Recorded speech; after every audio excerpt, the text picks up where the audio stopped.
And if you click here, you're going to see the list of your instruments. And if you just click on one, you will have everything at your disposal, which is super nice. Hello everyone, and welcome to another episode of Homing TV. This is the third Dorico Pro tips and tricks video, and I have a lot of goodies to show you.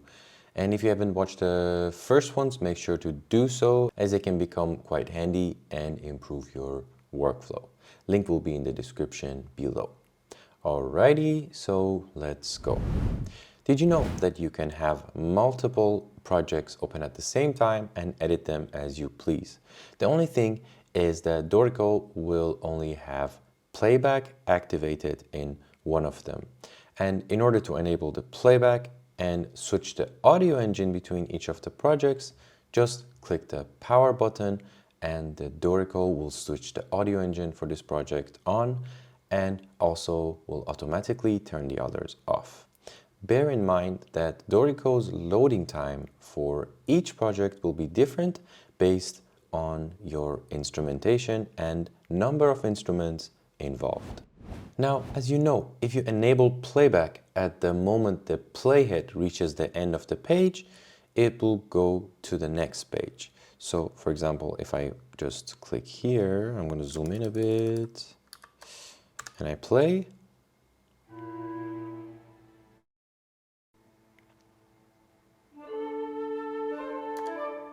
But if by any chance you wanted to disable this feature so you can focus on the same page while the playback is moving, simply press J to open the magic jump bar and write down follow. So I'm just going to do this, and you can see there's a toggle follow playhead.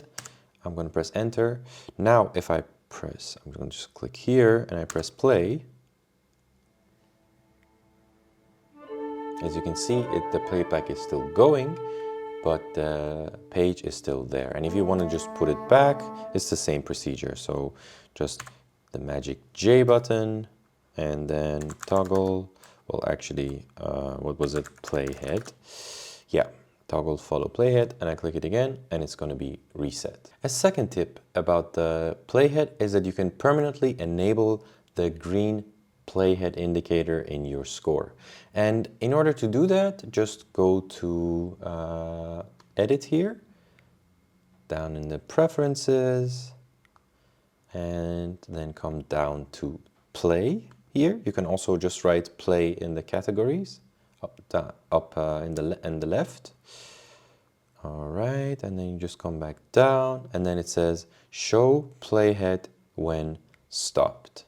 Now I'm gonna tick this, I'm going to press apply and close, and I'm going to just scroll to the right a bit. As you can see, my playhead is still there, and so it doesn't really matter if it's stopped or playing now, it's there. So if it's something that will help your workflow, you can also do it like this. And now let's go back to the preferences here. I'm going to show you something else. And remember the option that I told you about the playhead to scroll?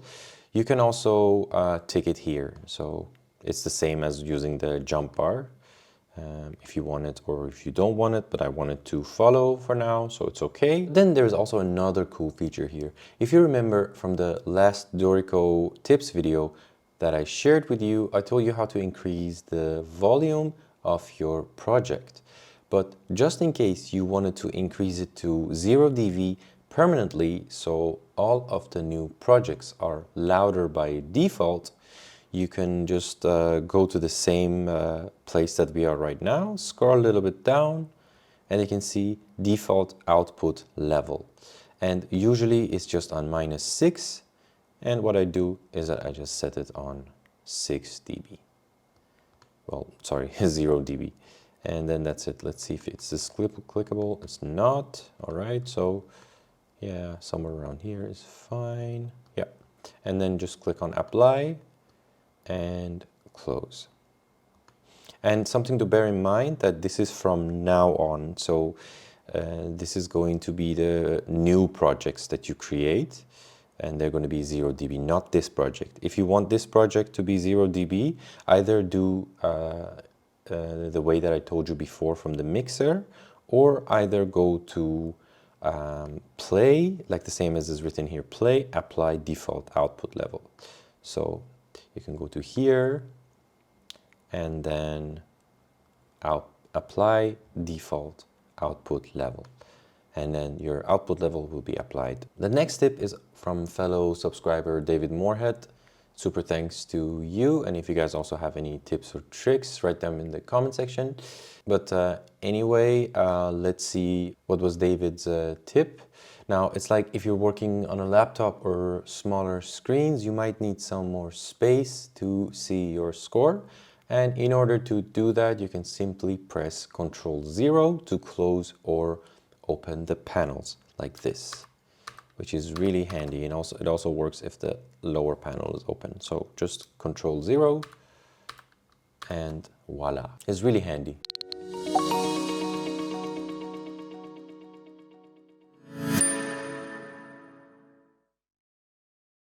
But now, how about the system tracks that are one of the most useful Dorico features? If you ever wanted to disable them, to look at your score without them bothering you, you can press Alt and T on your keyboard to disable or enable them.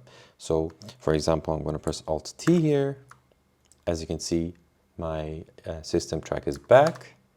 Alt T again, and the system track goes. Now I'm going to tell you a tiny tip here. I'm going to enable it. And if you press the backslash on your keyboard, it's momentary, everything goes away. As you can see, even my playhead is going. So it's pretty handy if you just want to check the engraving or something is behind your system track. It really helps to just take it away. Super handy. And the next one is another tip from a fellow subscriber, Ricardo Matosinos. I hope I'm saying your name correct. And it's about instrument filters in Galley View.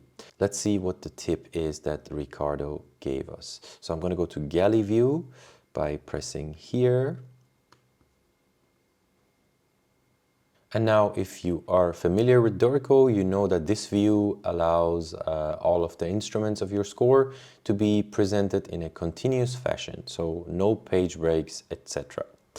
But in the latest updates from Dorico, we received a feature that we can now filter out certain instruments in the Galley view, which helps us a lot when you have a dense score such as mine. And now let's see how it actually works. So imagine you have a big score and now you want to do something with it. Let's see. So I'm gonna just select a bunch of these notes. So I'm gonna say, okay, this instrument, and I want the clarinet and I want my French horn. Okay, as you see, it's a little bit highlighted, right? I'm gonna zoom in so you can see better. Now what I can do is to go to this left tiny box here, which is the filter box.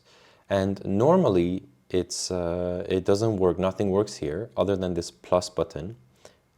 And this plus button is now usable because I actually selected something. If I click away, you can see the plus button is now gone too. But I'm gonna just click here, alrighty. And then the plus button is back again, like it was before. I can see it's written new instrument filter from selection. Press plus.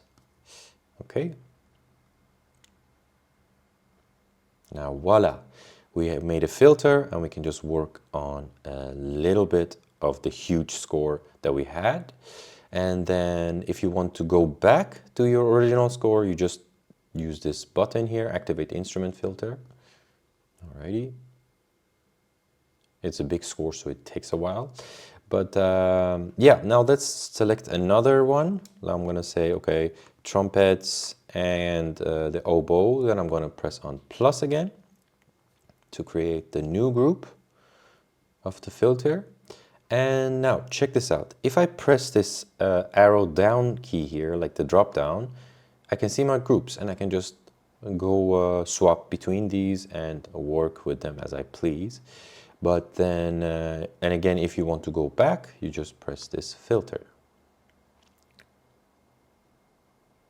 Okay, now there's a little bit more options here. Let's see what these three dots are manage instrument filters.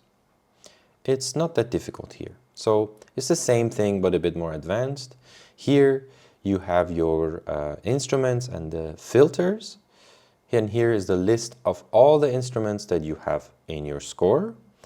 And down here is just some tools that you can use. So for example, let's see how we can work here to create groups. I'm going to press this plus here. So it's called Add Filter Preset. All right. And then I can choose whatever I want here. So I'm going to say, I'm going to say, okay, viola 3, viola 5, and cello. I mean, I love this feature. It's really priceless. And then I just press OK, and then it's just there. And you can use it the same as it was before. But if you want to delete them, you can just simply click and then press the trash bin button. And if you want to duplicate to modify something, you can press this duplicate filter preset button. For example, I do this, and then as you can see, it's a copy of the viola and cello that we had above. And the other option, which is quite priceless, is that it will do everything for you automatically. So for example, I'm going to just press this Add Presets from Instrument Families. And as you can see, I have now multiple groups with multiple instruments. And before I show you the actual stuff, the groups, check this out. You can also move your presets. So if you have something that you use a lot more, you can just move it up or down. And I'm going to just close this window. All right. And now I'm going to just enable my filters. And if you click here, you're going to see the list of your instruments. And if you just click on one, you will have everything at your disposal, which is super nice. And there you have it, everyone. I hope that you enjoyed this video. If you already commented with some tips and you haven't seen them in the video, I will put them in the next one, and I'm always thankful for your participation. Thank you very much for watching, and don't forget to hit that like and subscribe button so you won't miss out on future videos. I post multiple videos per month about music and music education. So see you soon, take care, and Humayun out.